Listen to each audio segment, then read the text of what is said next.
ایک دفعہ کا ذکر ہے، ایک درخت پر ایک چڑی اور چڑا اپنے 2 بچوں کے ساتھ رہتے تھے۔ وہ چڑی دل کی تو کافی اچھی تھی، لیکن وہ سست تھی۔ وہ ہر وقت آرام کرتی رہتی تھی، بس تھوڑا سا کھانے کو لاتی، اپنے بچوں کو کھلاتی اور خود کھاتی، اور اس کے بعد وہ آرام کرتی تھی سارا دن۔ اسی درخت کے نیچے ایک چونٹی رہتی تھی۔ چونٹی ہر وقت کام کرتی رہتی تھی، وہ اپنے لیے دانے اکٹھے کرتی رہتی تھی اور آرام نہیں کرتی تھی۔ ایک دن چڑیا نے اس سے پوچھا، چونٹی بہن، یہ کیا تم ہر وقت کام ہی کرتی رہتی ہو، ذرا بھی آرام نہیں کرتی؟ جب دیکھو تم دانے اکٹھے کرتی رہتی ہو اور اپنے ساتھ دوسری چونٹیوں کو بھی کام پر لگایا ہوتا ہے۔ اس کی بات سن کر چونٹی بولی، چڑیا بہن، میں مستقبل کے لیے دانے اکٹھے کرتی ہوں۔ موسم کا کچھ پتہ نہیں ہوتا، کبھی موسم خراب ہو جائے اور بارشیں شروع ہو جائیں تو ہمارے لیے دانے لانا بہت مشکل ہو جاتا ہے۔ میں تو کہتی ہوں تم بھی ایسے ہی کیا کرو، موسم کا کچھ پتہ نہیں ہوتا، تمہارے چھوٹے چھوٹے بچے ہیں، ان کے لیے دانا اکٹھا کرو۔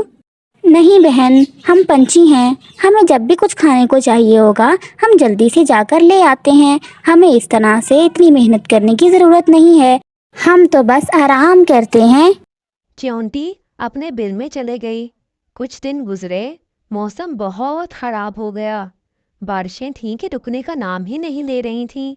چڑیا اور چڑا اور اس کے بچے سب بھوکے تھے، ان کے پاس کچھ بھی نہیں تھا کھانے کو، انہوں نے اپنی سستی کی وجہ سے کچھ بھی اکٹھا نہیں کیا تھا۔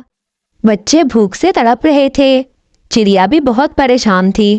اتنے میں چڑیا نے دیکھا کہ چونٹی باقی چونٹیوں کے ساتھ دانا لے کر ان کے گھونسلے کی طرف آ رہی ہیں، اور آ کر ان سب نے وہ دانا ان کے گھونسلے کے اندر رکھ دیا۔ اور چونٹی بولی، یہ لو چڑیا بہن، یہ دانا خود بھی کھاؤ اور اپنے بچوں کو بھی کھلاؤ۔ ہم نے کافی سارا دانا اکٹھا کیا ہوا تھا کہ موسم خراب ہوگا تو ہمارے کام آئے گا، دیکھو آج ہمارے کام آ گیا، اب تم اس کو آرام سے کھاؤ، اور اگلی دفعہ کے لیے دانا اکٹھا کرنا مت بھولنا، اپنے لیے دانا اکٹھا کر کے رکھنا تمہارے لیے ضروری ہے، کیونکہ تمہارے بچے چھوٹے ہیں اور وہ بھوک برداشت نہیں کر سکتے۔ چڑیا نے چونٹی کا بہت شکریہ ادا کیا اور پھر سے یہ عہد کیا کہ اب وہ دانا ضرور اکٹھا کیا کرے گی اور سستی نہیں دکھائے گی۔